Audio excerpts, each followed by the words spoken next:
A paz do Senhor, boa noite. Estamos chegando aí dentro da sua casa com mais um programa Bolsa de Mulher.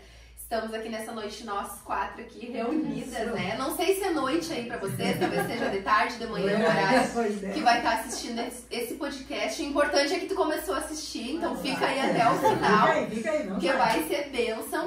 E nesse mês, nós estamos em setembro, né? A gente tá com uma proposta, nós vamos falar alguns programas sobre esse mês que trata a questão da saúde mental, né? A gente tem um setembro alusivo, setembro amarelo, que é o mês de prevenção e combate a suicídio. A gente já teve um programa anterior, se até você não assistiu, aproveita, vai lá e assiste, onde nós tivemos já uma psicóloga aqui convidada.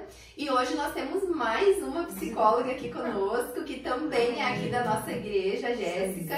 Ela já esteve em outro podcast que nós falamos sobre luto, né? Foi bem interessante. Se você tem interesse sobre o assunto, volta aí alguns programas anteriores que a Jéssica já esteve com nós. E no programa anterior, a gente conversou sobre ansiedade e depressão, que são, né, as doenças talvez mais comuns, que se você talvez não luta com alguma dessas enfermidades, mas conhece alguém, já vivenciou alguém passou pelo teu caminho e parece que está se tornando cada vez mais comum, infelizmente. E aí hoje nós estamos aqui com a irmã Felícia, como sempre, a Carolzinha e a Jéssica, como eu já falei. E hoje nós vamos falar um outro assunto que está dentro, né, da ansiedade, da depressão, enfim, está meio associado, mas é sobre automutilação e sobre o suicídio propriamente dito, né?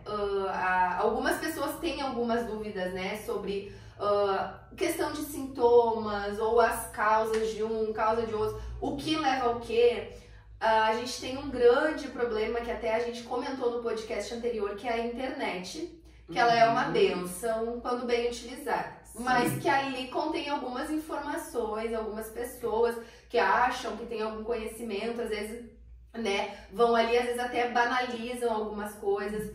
Às vezes as próprias pessoas têm alguns preconceitos por não entender, por exemplo, a automutilação, né? Que a automutilação, a Jéssica vai explicar como uma profissional, alguém que conhece, que atende, que trata isso todo dia, mas ela não é, porque a pessoa pensa, quem quer se matar, se mata, não fica só tentando.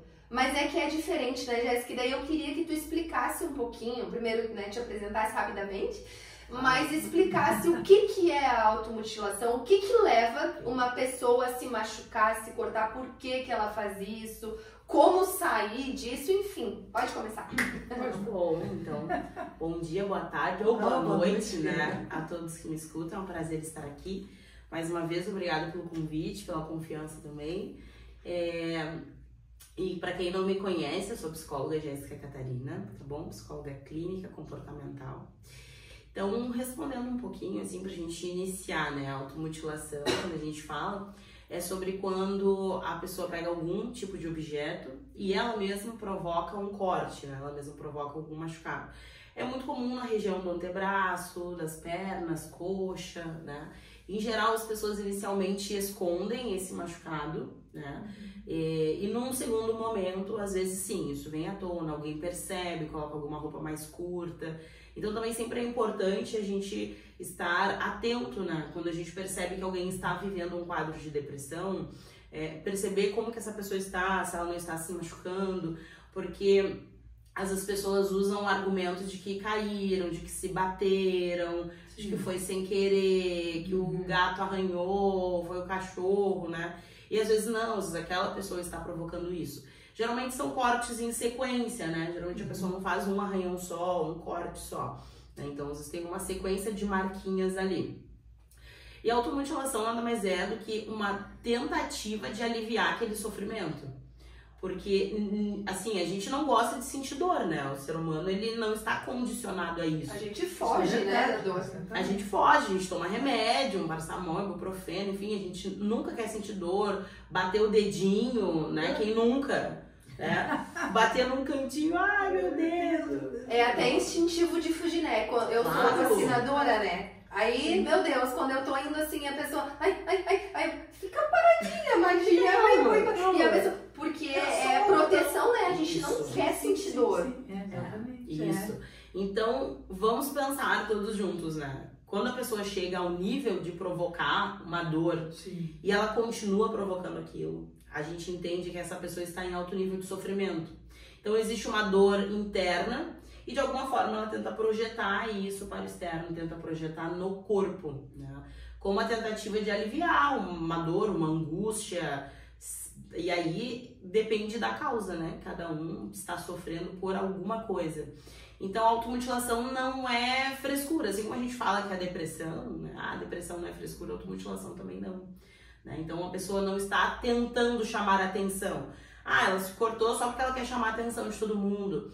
Mas não nesse quesito, assim, dessa linguagem popular. Na verdade, essa pessoa ela está necessitando de uma atenção. Pedindo socorro, né? Ela está pedindo socorro. Pelo contrário, ela esconde, né? Se a pessoa quisesse chamar atenção, ela faria num lugar pra todo mundo ver. Pelo contrário, as pessoas que costumam usar manga comprida já pra ninguém ver o que tá... Até no verão, né? No verão usam moletons, por exemplo. E a automutilação é muito comum nos adolescentes. Eu ia te perguntar agora, qual é assim, o público? É o público, né? Digamos assim... Hoje a pré-adolescência ela tá começando entre 10 anos ali, né? As crianças já estão mais precoces. Então vamos pegar um público de 10 a 18, talvez estendendo ali até 20, 21, que é uma galera bem jovem, né? E que eles têm muita dificuldade de organizar também o que eles estão sentindo. Às vezes eles estão naquele momento de busca de identidade, busca profissional, busca de quem eles são, conflitos de gênero que a gente tem enfrentado muito, né, quando inicia a sexualidade também, conflitos dos próprios pais, é o ambiente em que eles estão inseridos.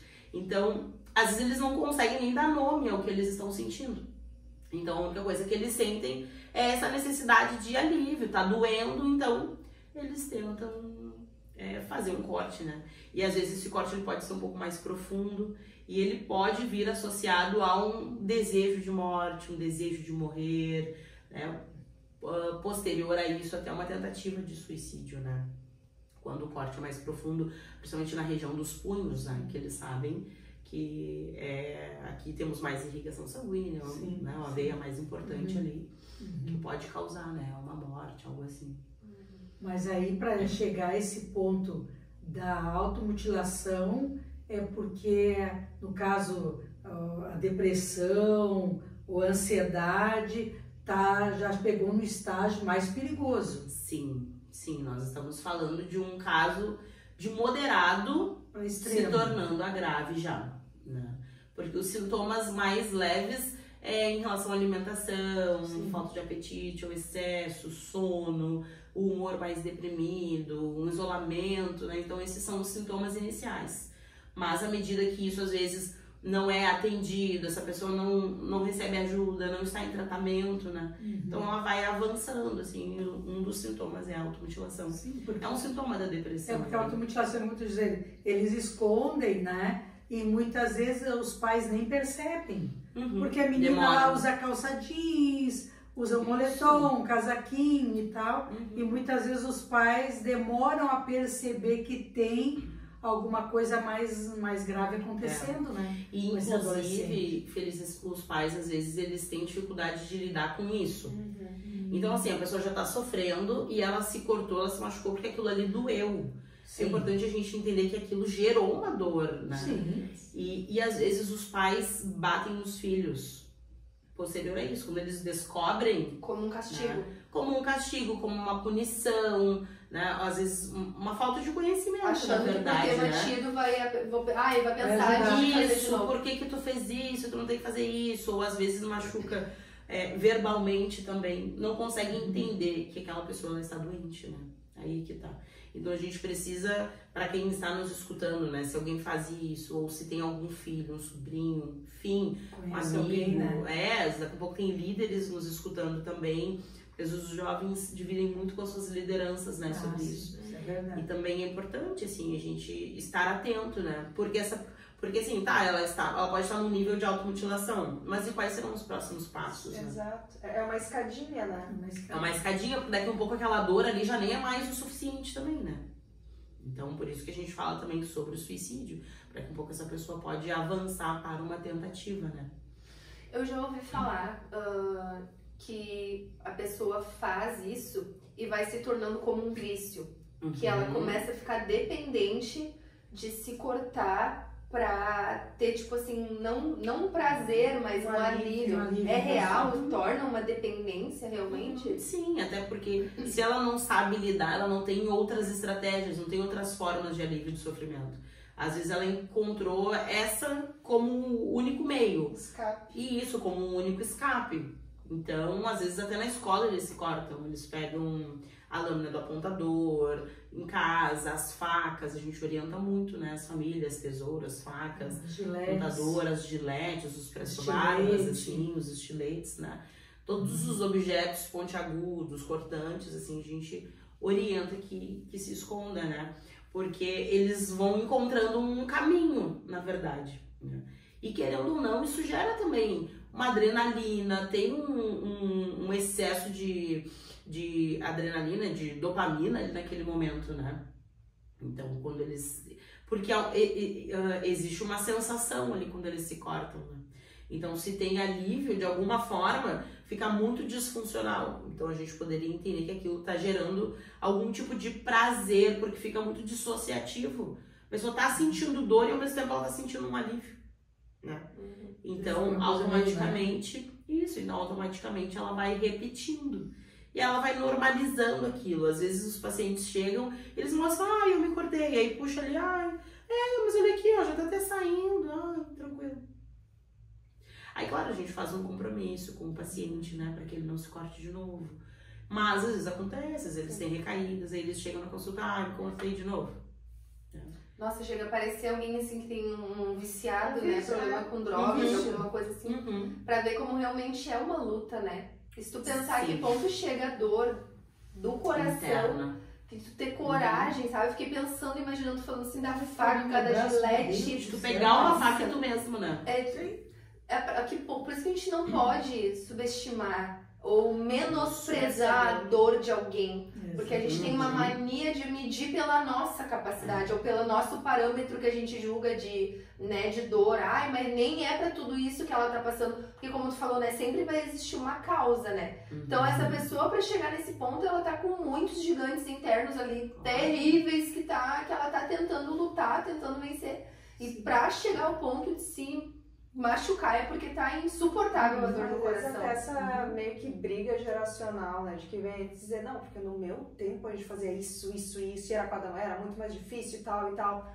Ok, talvez sim, mas a dor dela está sendo insuportável a ponto dela fazer algo que é totalmente contranatural, o que a gente estava falando aqui. A gente foge da dor. A gente foge do sofrimento. Se eu tô perto de um lugar muito alto, eu olho para baixo, o meu corpo automaticamente vai para trás. E ali ela já tá num ponto que consegue ir lá e se machucar. Então é uma dor que totalmente tem que ser considerada. E eu acho que os pais também têm que prestar muita atenção, né? Porque você mesmo estava falando, né? Que muitas vezes os pais até batem nos filhos, ou brigam, enfim, é aquela coisa assim, mas por que tu faz isso? Tu tem que comer, tu tem que vestir, tu tem escola, tu tem tudo, em casa tu tem celular, tem isso, tem aquilo, mas é assim, tem essas coisas, mas muitas vezes o principal não tem, que é a presença, né? Muitas vezes, é claro que a gente entende, né, que os pais trabalham, enfim, mas muitas vezes quando tá em casa não é presente. Né? Aquela situação assim de não estar presente, de não sentar, não conversar, não ter tempo de qualidade com os filhos, sair, dar uma volta, né? Muitas vezes se interessar, inclusive até em ambiente escolar, muitas vezes em casa pode estar tudo bem, mas sabe o que está acontecendo lá na escola? Não sabe se de repente alguns conflitos estão acontecendo. Até quem vai perceber é o professor, né? Muitas vezes Sim, não é os pais, é o professor que começa a notar alguma diferença de comportamento, ou até de roupa. Do nada começou a vestir muito moletom. Isso, por exemplo, na educação física, né? Que é um momento em que eles vão tirando as roupas, porque tá muito calor, e o professor percebe que aquele aluno ou não quer fazer atividade, ou não tira. Tá morrendo de calor e tal. E tá lá com um moletom, tá de touca, tá de calça, e principalmente uma pessoa que antes não tinha aquele comportamento. Sim. Né? Não, tava sempre de camiseta, sempre de regatinha, shortinho, bermudinha, e agora não tá mais. Então, são esses detalhes, né? Mas, justamente, às vezes os pais, eles estão tão ocupados, tão sucumbidos com a rotina, com o celular, né? Porque o que tem de adolescentes que falam, mas meu pai, quando ele chega em casa, ele fica só no celular. Minha mãe chega em casa, só quer fazer as lidas da casa, as tarefas, né? Às vezes não pergunta como o outro está. Né? Às vezes o filho tá no quarto e os pais também não têm esse interesse. Não, vem pra cá, fica aqui na sala. Pelo menos ele fica tá aqui na cozinha. Eu já ouvi isso, só que ele tá dentro de casa num mundo, às vezes... Tá lá, tá chorando no quarto, tá sofrendo, né? E às vezes pode estar sofrendo por algo com ele mesmo, ou desse meio externo também, né? Sofrendo algumas opressões, segregações muitas vezes. Bullying, eu ia falar, né? Bullying é muito comum, né? Muito comum. Ou às vezes também questões, às vezes, de divórcio, os pais se separam, aí não demora muito, muitas vezes a mãe já entra em outro relacionamento, o pai entra em outro, aí passa um final de semana com o pai, outro final de semana com a mãe, e fica aquela coisa, às vezes, sabe, às vezes os pais, um quer fazer melhor do que o outro, chega uma da competição, né? Competição, aí tu vai com o pai fala mal da mãe, fala com a mãe, fala mal do pai, fica naquela guerra, e isso de alguma forma vai dar problema. Gera um sofrimento, né? E eles às vezes não conseguem falar para os pais. Muitas vezes eles nem concordam com que os pais se separem, né? Sim. Mas claro que não depende deles, mas eles não têm espaço, eles não têm voz naquele ambiente. Não conseguem comunicar, né? Não conseguem comunicar, que assim, tá doendo, tá sofrendo, mesmo que não vá mudar a situação. Sim. Mas ainda assim, então, uma das coisas, né, porque que a terapia ela também ajuda muito, que é o processo da fala. Porque quando esse paciente vem, seja adolescente, seja um adulto também, né, quando vem, coloca pra fora, começa a dividir, organiza o que sente, organiza o que pensa, né, que às vezes não tem outro lugar, não tem outra pessoa em que consiga falar aquilo, né.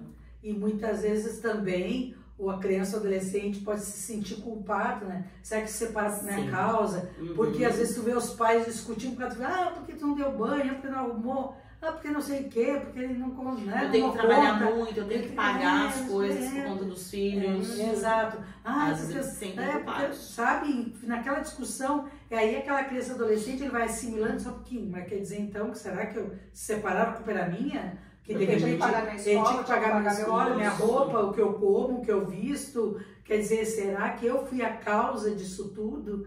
Né? Então... E às vezes a automutilação, pegando esse gancho, a automutilação ela pode se tornar até uma punição, uma autopunição. Exatamente. Né? Aquele indivíduo, ele está em sofrimento, então ele toma essa culpa, essa responsabilidade para si. Então, além de ter a ver com a dor, tem a ver também com o se machucar, o se punir, né? Então, é a única forma que aquela pessoa entende, tá? Então, se eu sou culpado, então eu mereço sofrer, mereço esse lugar, né? Sabe que agora a gente tava falando e eu comecei a pensar nisso dentro da igreja, eu me lembrei do Martinho Lutero, que ele era um cara, antes dele ter tido a revelação da graça, né, e da fé, ele era um cara que era muito pela lei, de cumprir a lei, de fazer tudo certo. E quando ele não fazia certo, vamos dizer que ele pecava, ele se machucava. Então, agora, vocês estavam falando, eu comecei a pensar, assim, eu falei, cara... Também é uma automutilação. De repente, a pessoa tá dentro da igreja, tá num pecado, que ela não tá conseguindo se livrar, e de alguma forma ela se pune, se culpa. Comecei a fazer esse link agora, assim, fui lembrando, porque às vezes quando a gente não entende bem a graça e a paternidade de Deus, e a gente começa a colocar tudo no nosso ombro, na força do nosso braço, a gente vai se culpando. E de repente, quantas pessoas, de alguma forma, talvez não uma automutilação, ou talvez até sim, e essas então é que não vou querer contar. Porque daí pode ter um pecado envolvido. A pessoa se culpa por ainda estar pecando, tá caindo naquilo, acaba se automutilando, se machucando e tem uma dificuldade ainda mais aí para conseguir se comunicar, porque pensa, como é que eu vou falar isso pro meu líder? Mas aí, tu estavas falando, Carol, eu fiquei pensando que tem várias formas de automutilação, né? Claro, a gente iniciou aqui falando sobre os cortes, né? Que é o mais tradicional, mas pegando o que tu estavas trazendo, a automutilação ela também pode aparecer de outras formas, por exemplo, o excesso de alimento, Tu estavas falando do se bater, né? Do se punir. Mas, às vezes, as pessoas também estão se punindo com uma compulsão alimentar.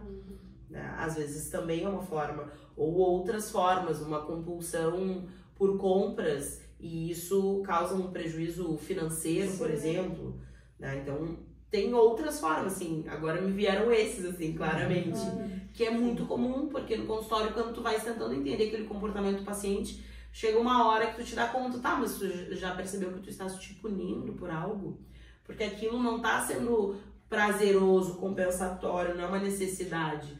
Não, às vezes é uma forma de se punir, porque ela está cada vez mais se prejudicando diante de uma culpa, diante de um problema, né? E é uma ilusão, né? Porque eu ouvi uma vez de uma pessoa que eu estava ajudando num processo assim, e ela dizia que ela sentia culpa, tá? Por vários problemas, além de se sentir... questão de afeto, tudo isso. Aí ela, pra aliviar, ela se mutilava. Só que depois que passava aquele efeito, vinha uma culpa maior. Por causa que além de não ter resolvido os problemas, ela tinha mais uma vez se mutilado. Então é tão triste, porque é tão uma ilusão de que tu vai estar te ajudando a resolver um problema e na verdade tu tá gerando problemas muito maiores. Então é bem complicado, né, de compreender a mente da pessoa aí pra ver como há uma desorganização realmente na mente, né, porque não consegue... um ciclo também, né? Isso, não consegue medir as consequências e entender que eu tô fazendo agora, vai aliviar, mas depois vai piorar. Então, tu falou aqui a questão dos sinais, assim, né, além de a pessoa tá escondendo, né, as marcas. Quais os outros sinais, assim? Claro que, como tá muito associada à depressão, né, ou a outros transtornos, a gente vê claramente no comportamento, né, mas talvez tenha algum pai, mãe, algum familiar que tenha um adolescente dentro de casa, que tá preocupado, assim, com algumas atitudes, enfim, o que se atentar, o que de fato, assim, porque o adolescente, ele já entra naquela mudança de comportamento normal, né, quando ele entra pra fase da adolescência, fica mais calado, mais reservado, aquele que talvez era mais irritado também. E uma oscilação de humor, né, a voz muda, tudo vai mudando, mas eles vão mudando muito o comportamento. Mas existem algumas coisas que são, acredito que mais assim, que saltam aos olhos, né? Eu acho que a gente pensa primeiro no discurso, né? Porque geralmente eles trazem alguns comentários, assim, por exemplo, às vezes até esse desejo de morrer, ou se eles se machucam de alguma forma, mas até de forma espontânea, mas nem doeu, eles começam a trazer esses discursos, assim, em relação à dor, em relação à punição, em relação à agressividade. Até falas, às vezes, que assustam os pais. Né? Vontade de matar o fulano. Eles começam a trazer isso, assim, em situações do próprio dia a dia. E que é importante, assim, tá, mas por que tu estás pensando, né? Então tem uma agressividade que aparece também. Né? Tem uma agressividade, pode aparecer em formato de carência também. Né? Às vezes de estar muito solícito, né? Até daquela presença, ou o isolamento, né? Começar a se esconder, não querer participar de alguns eventos, algumas festividades, sempre querer ficar em casa, os pais vão sair, mas não, eu não quero ir junto. Então é importante a gente pensar o que está acontecendo. Eu acho que são os mais clássicos, tá? Os mais clássicos. Agora a gente vai para um ponto que é eu acho que é o próximo passo do degrau, como tu mesmo falou, né? Sim. Que é a questão do suicídio, que às vezes até parece difícil a gente falar sobre, principalmente o nosso meio cristão, que também acontece, né? Sim. Também. A gente fala muito sobre a vida, né? De nosso amor. Exato. Porque a gente busca a vida eterna, né? Exatamente. Mas a gente, a recém aqui tava falando a que ponto uma mente humana desestabilizada pode chegar. Sim. Então a gente não pode, mais uma vez eu repito, subestimar a tristeza que o ser humano chega no ponto de tirar a sua vida, de entender que não vale mais a pena tentar, não vale mais a pena continuar. E o que tu acha, o que tu sabe que leva ao extremo, assim, de uma pessoa chegar nesse ponto? Como daria para evitar, talvez a gente que tá... E eu vejo, assim, que acontece muito das pessoas que estão na volta, se chocarem agora. Há pouco tempo a gente teve um caso do... Não sei se vocês conhecem o Daniel Mastral, que era ele se converteu, ele era um satanista. Ele vai muito em podcast, essas coisas. Eu vi a notícia. Isso, e ele... Ah, tá, eu vi a esposa dando uma entrevista. Ele era satanista, enfim, se envolveu com o ocultismo, virou satanista. Sim. E depois disso, através de uma namorada, enfim, ele conheceu o evangelho e ele se converteu, enfim, e ele falava muito assim, revelava algumas coisas, então ele ficou bem conhecido por conta do satanismo, né, como ele conhecia as práticas, enfim, mas ele era evangélico. E agora, acredito que foi mês passado, ele se matou, né, foi assim, bem chocante para as pessoas, enfim. Aí fica pensando, né, meu Deus, alguém que conhece a luz agora, como chega nesse ponto? E aí a gente queria entender um pouquinho assim, o que acontece na mente de uma pessoa a ponto de tirar a vida. A pessoa, ela entra, assim, num modo operante que ela não vê mais saída, né? Que ela não vê mais solução para a vida dela, não vê mais solução para o problema, para o sofrimento dela. Aquilo atinge uma proporção gigante. Então, a vida vai perdendo o sentido. Ela não consegue se resgatar daquele lugar.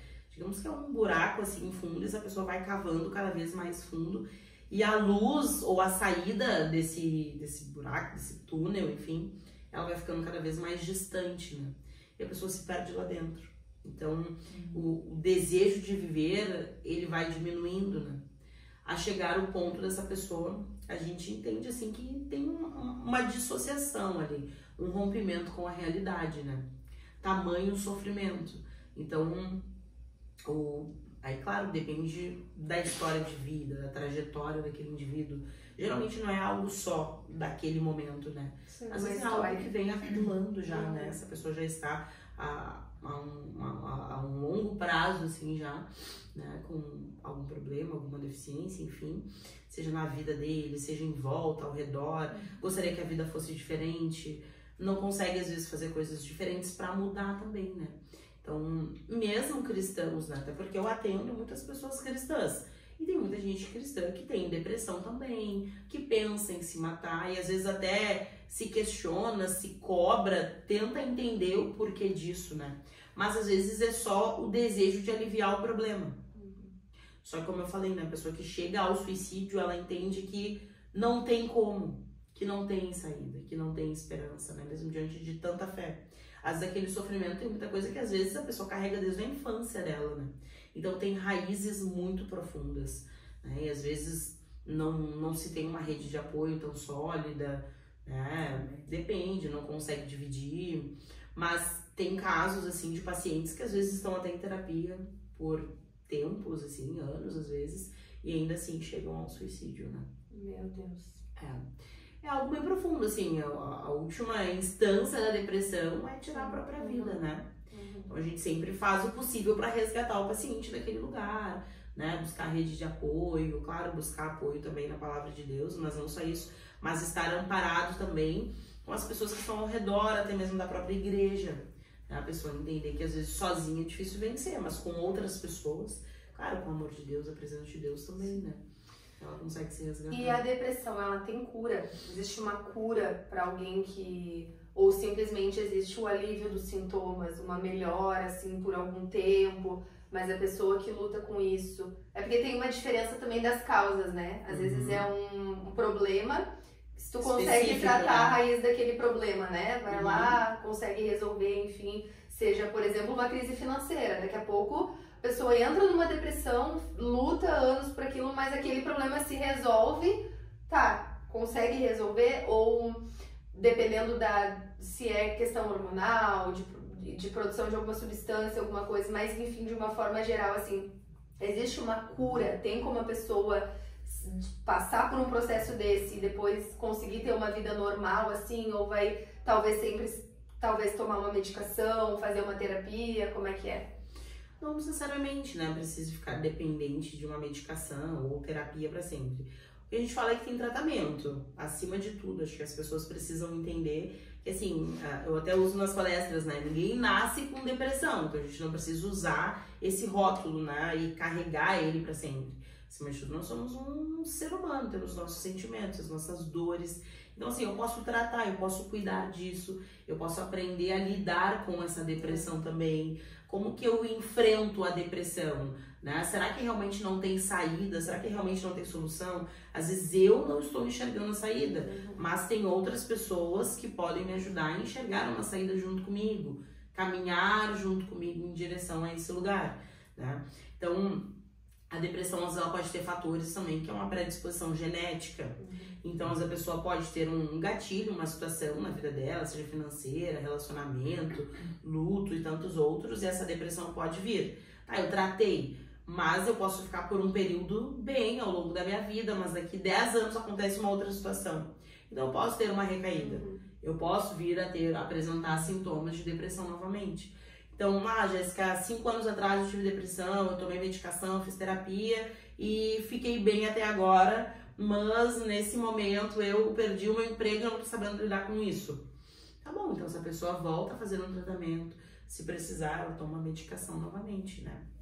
E casos crônicos de depressão, assim, tem casos que a pessoa precisa tomar medicação, assim, por uma vida toda, ou fazer terapia e fazer algumas manutenções, né? Por vezes ela faz um ano de acompanhamento, fica um ano sem fazer, depois ela volta.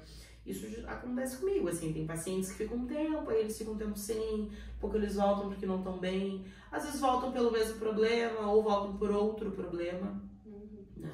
O que não é um problema, né, Jéssica, tomar o remédio, Claro, tomar uma medicação. Às vezes as pessoas têm, assim, um preconceito, que, mas aí eu vou ter que tomar remédio.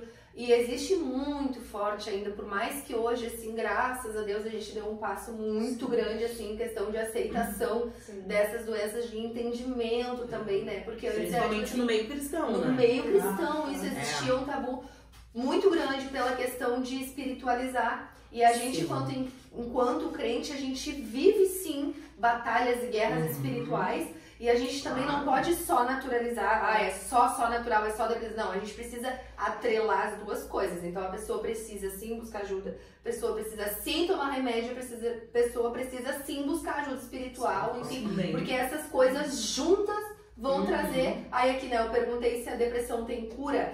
Aí a Jéssica falou, ela tem um tratamento. Isso é a ciência, mas Jesus, se quiser, te cura hoje da depressão. E a gente conhece pessoas aqui que foram curadas. Então aqui já entra a nossa parte de fé no negócio, né?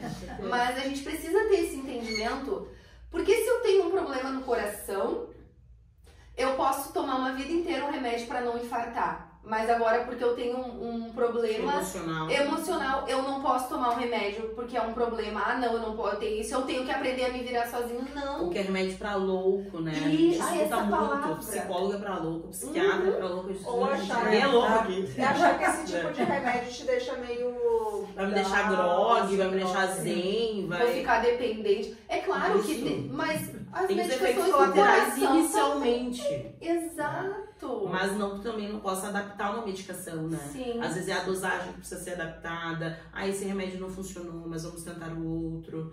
Então tem várias opções, assim, a pessoa só precisa estar disposta, né? E tem uma coisa que cabe muito nesses casos de depressão, ou quando tem alguém da família, algum amigo que tá caminhando para uma ideação suicida, é que isso não é só aquela pessoa ali que tem que se tratar, muitas vezes é a família toda que já tem que... Porque senão até quando aquela pessoa já tá se esforçando, tá tentando, tá fazendo de tudo para achar um escape, para buscar outro caminho, mas daí chega da igreja, alguém diz que é demônio, chega em casa, diz que é frescura. As pessoas em volta querem ajudar e acabam atrapalhando mais. Então, essas são coisas que é para todo mundo, né? Assim como tem o projeto com as famílias de quem tem um recuperando de drogas, alguém que está numa casa, né?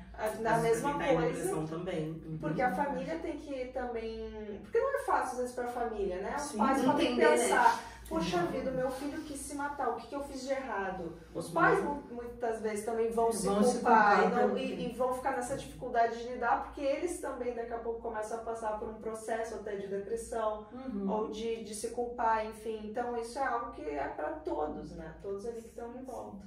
E tem outra questão também, por exemplo, né? Na família já tem alguns casos de familiares que cometeram suicídio. Ou um tio, uma avó, um vô, um pai, uma mãe, pode acontecer de um dos filhos ter essa mesma predisposição à tentativa de suicídio sendo que alguém da família já cometeu?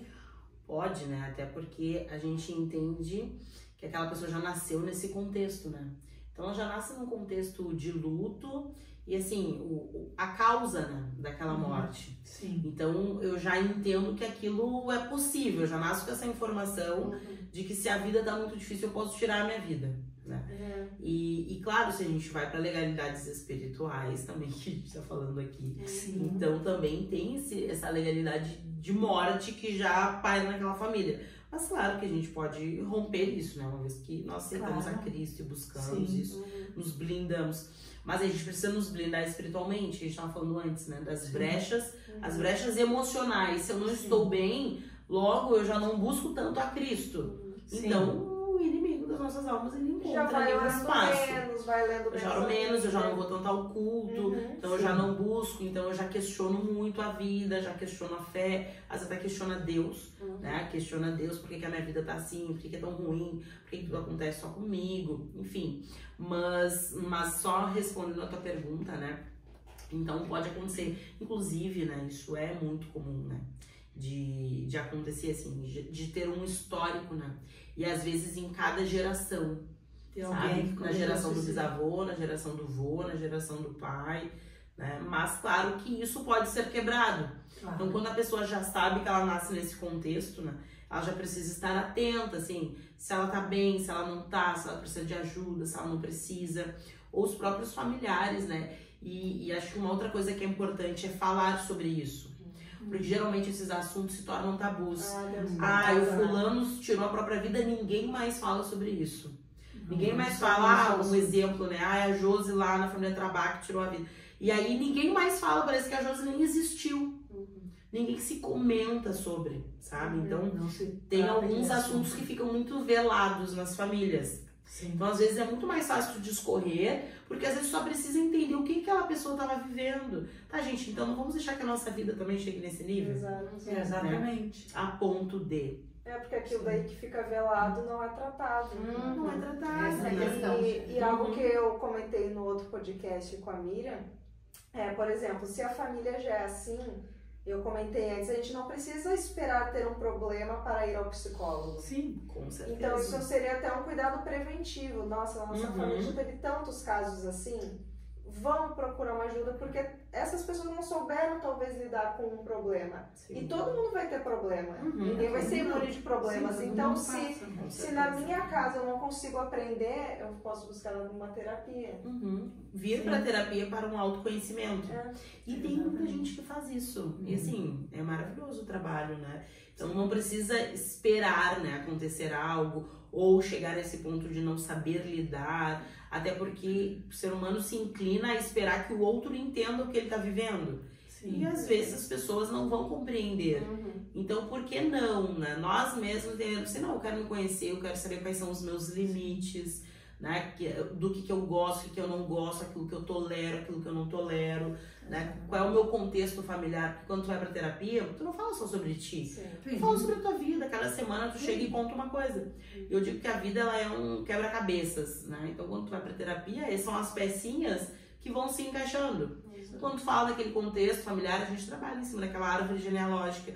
Quem é o outro, o que aquela pessoa está reproduzindo, o que é saudável, o que não é. Tem pessoas que vêm de famílias disfuncionais já. Mas, às vezes, aquilo pode encerrar, né? Aquela repetição, pode encerrar aquela pessoa. A partir de uma nova história, né? Isso. Gente, já foi o horário. Acho que dá pra fazer a parte mais desse. Já ficou uma perguntinha na ponta da E esse assunto, inclusive, Jéssica, e quem tá nos acompanhando, foi um assunto muito pedido pra nós falar. Porque nós já lá atrás, quando iniciou os nossos programas, a gente trouxe, inclusive, né, tu foi uma das que vieste participar com nós, veio a Miriam, a gente trouxe assuntos já de questão de saúde mental, não tão profundo assim, mas a gente trouxe. E havia muitos pedidos, muitas sugestões de nós falar de novo sobre isso. E daí, como nós estamos no Setembro Amarelo, a gente uniu o útil ao agradável. Então, vocês estão nos acompanhando, se ficaram com mais dúvidas, querem falar sobre outros, porque existem muitos transtornos, né, Jéssica? Aí, né, a gente no outro programa comentou sobre TDAH, que parece que virou até moda, mas bipolaridade, borderline, tem tantos outros transtornos psicológicos que existem, que precisam ser tratados, resolvidos, enfim, esclarecidos, porque às vezes a gente tem dúvida. Então deixa aí nos comentários as dúvidas que vocês têm, sugestões de tema. E sigam a gente no nosso canal, deixa o like, manda esse programa para alguém que tu sabe que talvez que tá lutando, que tem um filho, que tá com um comportamento diferente. Às vezes uma simples conversa como essa abre a mente de alguém e ajuda talvez a interromper ali um problema muito maior, né? Então a gente quer te agradecer, Jéssica. Ela veio correndo porque ela tinha atendimentos, ela estava trabalhando, mas ela sempre se dispõe para estar aqui com nós, nos abençoando vocês também. Que Deus continue te abençoando, te direcionando nessa profissão linda. Agradecer a Carolzinha, a irmã Felícia, que mais uma vez estão aqui, nossas companheiras. E que Deus abençoe a vida de vocês e até a próxima sexta-feira. Até a próxima, gente. Até. Muito obrigada. Deus abençoe. 3, 2, 1. Hoje deu um